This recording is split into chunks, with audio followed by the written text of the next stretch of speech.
Hello, horse lovers! Hi, my name is Emily J. Harrington. I'm a certified personal trainer and I specialize in the equestrian athlete. Today, I'm going to show you how to perform the perfect plank with an additional hip lift. So, first of all, do you know what a plank exercise looks like? I'm going to show you a plank exercise, then I want you to try it. You're going to place your hands below your shoulders, legs strong, neck in line with the spine, hips in line with shoulders, all the way down your heel. One long, strong line. Stiff as a board. Stiff as a board, stiff as a plank. That's why they call it a plank exercise.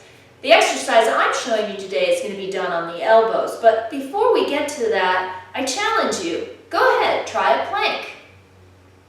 Yes, now, go ahead, try a plank. How's it going? All right, good shot. So, holding that plank position in good form can take a great deal of strength. So don't worry if you didn't get it right away. I'm going to show you all the steps involved to get strong enough to perform the perfect plank.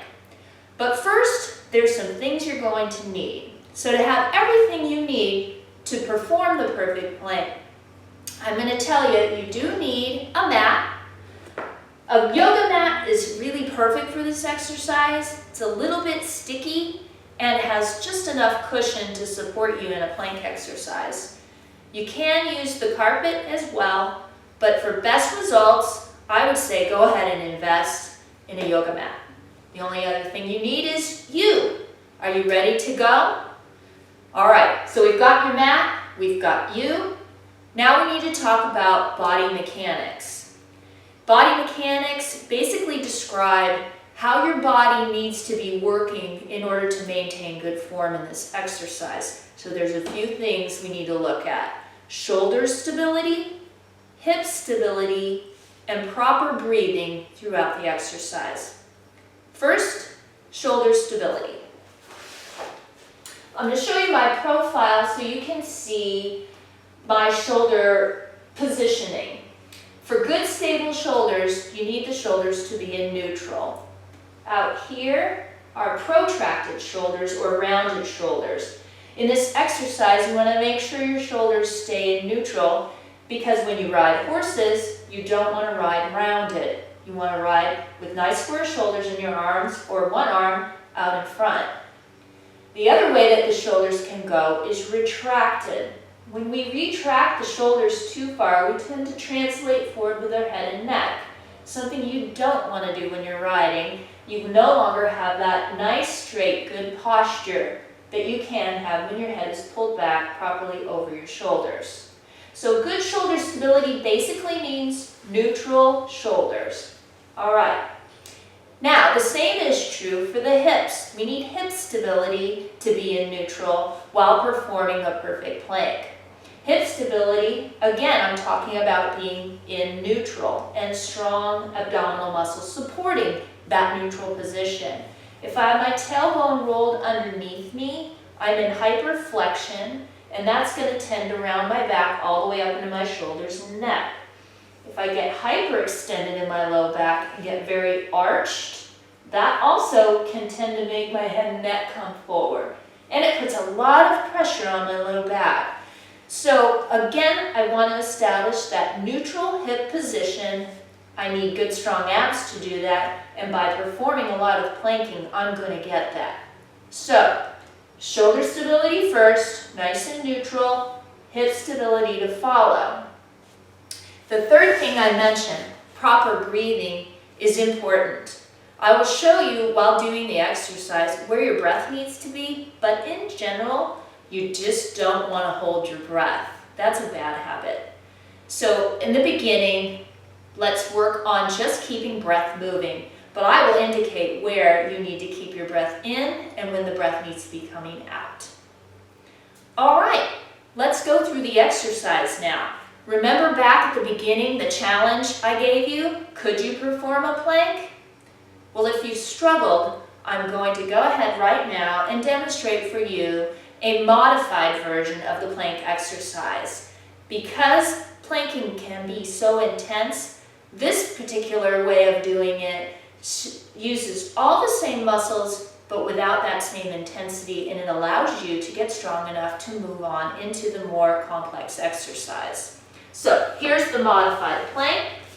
First I'm going to get on my elbows because I'm adding a hip lift, right? So my shoulders, I try to get nice and neutral, shoulders pushing down. My neck is in line with my spine. My hips should be in line with my shoulders, and everything should be in line with my knees. All right? So this is the position for modified plank. If you did not struggle when I gave you the challenge of holding a plank exercise, you're ready to move to the full plank position with the added hip lift. But let me show you what that looks like with good neutral shoulders and neutral hips, as we discussed in our body mechanics, and with the breath, okay? Here is the full plank position. Again, elbows first, come up on the balls of the feet, shoulders pressing, shoulders in line with my hips, and my hips in line with my ankles. And I've got neutral hips and neutral shoulders. Okay, now you've seen both the modified version and the full version of the plank exercise. I think now we're ready to see the exercise in its entirety with the additional hip lift. I'm going to show you how long to hold this plank, how many reps to do when we do the hip lift, and how many times to do the whole exercise. I'll also point out to you when the breath comes into play. Here we go. Here's the plank position. We're going to hold for 5 seconds, just keeping your breath nice and easy. Shoulders neutral, hips neutral, strong legs, and deeply pulling in those abdominal muscles. 5, 4, 3, 2, 1. Now I'm going to inhale deep as I bring my hips up. My shoulders lift up as well, and then right away go press back down, breathing out. Hold for 5, 4, 3, 2, 1. Hips lift up, inhale. Shoulders lift as well, and then shoulders press. Breath comes out. 5, 4, 3. Abs pulling in. 1. Hips lift. And last time, exhale, and we'll hold it for 5 more. 4, 3, 2, 1. Relax. Fold back. Rest your back for just a moment. Let your head be heavy and slowly roll up out of the exercise.